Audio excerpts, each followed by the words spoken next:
Nous sommes sur le plateau central du Salon du Deux Roues de Lyon. On va parler sécurité maintenant et on va parler airbag avec le groupement pour le développement de l'airbag moto, le GPAM. Jack, on ne va pas se mentir, on reçoit Philippe Vassart et Pascal. Philippe Vassart et toi, c'est une histoire, on ne va pas dire une histoire d'amour, mais c'est une histoire qui date du siècle dernier. Oui, quasi. Hein, c'est une histoire d'ancien pilote moto où c'est vrai que Philippe était leader. Et aujourd'hui, je suis plus attiré, moi, par le côté GPAM. Pourquoi ? Parce que j'ai fait 20 ans, même 25 ans de formation moto en tant que moniteur. Et aujourd'hui, l'airbag, pour moi, c'est un produit qui devrait être pas obligatoire, mais incontournable. Il doit être incontournable parce que c'est une marge de sécurité vraiment, vraiment efficace. C'est facile, c'est pas trop cher et surtout, ça peut limiter la casse, comme on dit. On va rentrer dans ce programme de découverte de l'airbag parce que Philippe, déjà, merci d'être parmi nous ici au Salon du Deux Roues de Lyon. Alors, quand on lit groupement pour la promotion de l'airbag moto, on se doute de ce dont on va parler et ce qu'on va aborder comme sujet. Mais concrètement, ça existe depuis quand le GPAM et qu'est-ce qui t'a conduit à justement créer ce GPAM ? Alors c'est très simple, le GPAM existe depuis 2019.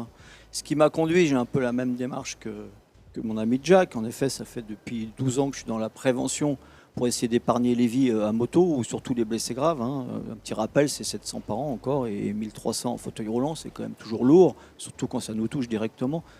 Donc l'airbag, c'est la solution. La preuve en est, c'est que depuis 2012, toutes les forces de l'ordre françaises, est le seul pays au monde, équipe ses 8000 fonctionnaires, police, gendarmes, douane, avec des airbags et on a divisé par 3 la mortalité. Donc ça, c'est des résultats qui sont très bons. Donc depuis, et tu le sais Eric, dans les MotoGP depuis 2018, dans les 3 catégories c'est obligatoire. Pour l'instant, on a de la chance, il n'y a aucun décès, alors qu'il y en avait quand même avant, on le sait tous. Donc évidemment, puis on a eu des exemples de chutes vraiment spectaculaires où on a bien compris, quand on voyait les pilotes se relever, déjà ils se relevaient, c'était déjà une première chose, et puis on les voyait que l'airbag avait fonctionné et prenait tout son sens. Alors ça protège particulièrement tous les organes du corps, hein, évidemment, qui sont les plus sensibles, les viscères, les côtes devant, hein, y compris le cœur, évidemment, et surtout la colonne vertébrale, qui en général fait malheureusement les paraplégiques, tétraplégiques. Donc c'est des gonflages ultra rapides, la technique elle progresse, on est beaucoup dans l'électronique maintenant. Bon alors Philippe, on a effectivement fait le tour général de la question. Maintenant, concrètement, dans les airbags, il y a 3 systèmes qui sont bien distincts. On va les découvrir avec toi si tu le veux bien. Donc on a le système filaire, hein. Donc filaire c'est un fil mais en fait c'est un câble, on fera une démonstration tout à l'heure.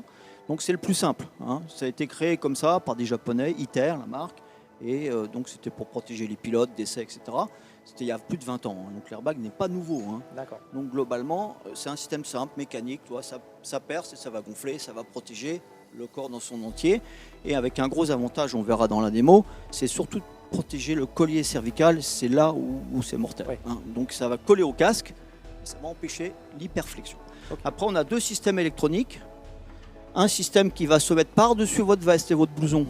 Là, c'est la marque Elite, c'est français, à Dijon. Donc c'est une marque qui était au Dakar, comme je vous l'ai dit. Et là, vous voyez, c'est un airbag qui ressemble à un filaire, hein, mais il a un déclenchement électronique. Donc ici, là, on est de l'ordre de...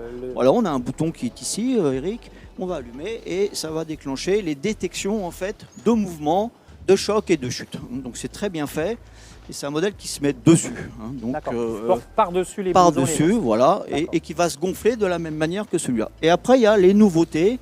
Donc eux, il y a 2 marques qui s'associent. Là, il se trouve que c'est le Furigan, mais il y a le Ixon aussi. Hein. Il y a la marque RST. Et vous voyez, c'est ce boîtier magique qui va globalement réunir des algorithmes. Il s'allume ici.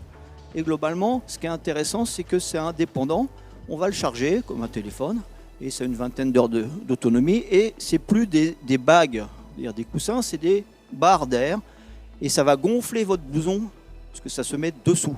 La grande nouveauté est là et ça a fait démarrer beaucoup le marché parce qu'on ne voit plus que la personne a un airbag. C'est assez esthétique et vous avez 3 algorithmes, piste, si on veut faire un peu de piste, tout terrain depuis le Dakar et route, là qui est celui-là. Donc c'est quand même très intéressant. Et puis en plus chez InEmotion, avec le côté plateforme, on va dire, réseau, on remet, on réévalue à chaque fois, on réinitialise tout ce qui est algorithme. Ce qui permet évidemment d'étendre les systèmes de protection. Il y a plus de 12 ou 14 millions de kilomètres.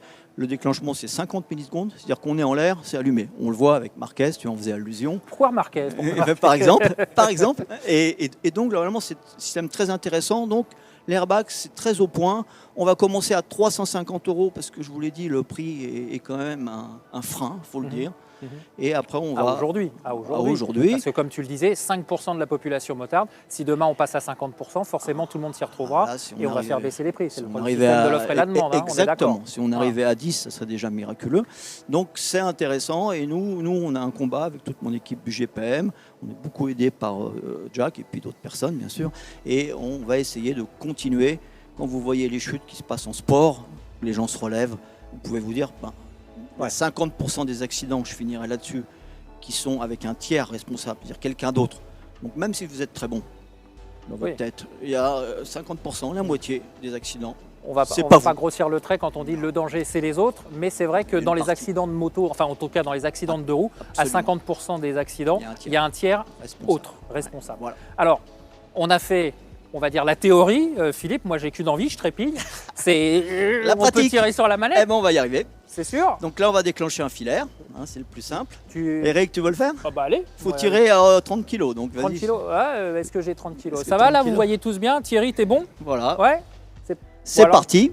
Je tire. Ouais. 1, 2, fort. Voilà. Alors regardez, regardez ce que ça protège, c'est intéressant. Pascal, tu peux te tourner et surtout. S'il avait eu un casque, ça bloque. Vous voyez, c'est ça qui est intéressant. Et toute la colonne jusqu'au coccyx, avec ce qu'on appelle le rachis, qui est très fragile dans le corps humain. Et évidemment, les côtes, les viscères, le cœur, qui est important, n'est-ce pas? Donc là, Pascal, il reste comme ça jusqu'à la fin de la journée. Alors ça va se dégonfler tout doucement, vous savez pourquoi? Parce qu'en fait, c'est pour les secours, pour que justement... éviter le suraccident. Jack, je crois que c'est comme on dit, un dessin vaut mieux qu'un long discours. Là, je crois qu'on a eu la... C'est exactement ça, c'est le terme. Et je pense qu'il faut inciter, le prix, comme dit Philippe, c'est encore une petite barrière, mais ça peut sauver tellement de vies, tellement d'handicaps qu'il faut pas, il faut y aller. Très bien. Merci beaucoup, messieurs. Merci de votre présence. Merci d'avoir répondu à notre invitation. Nous, on poursuit le déroulement de l'émission.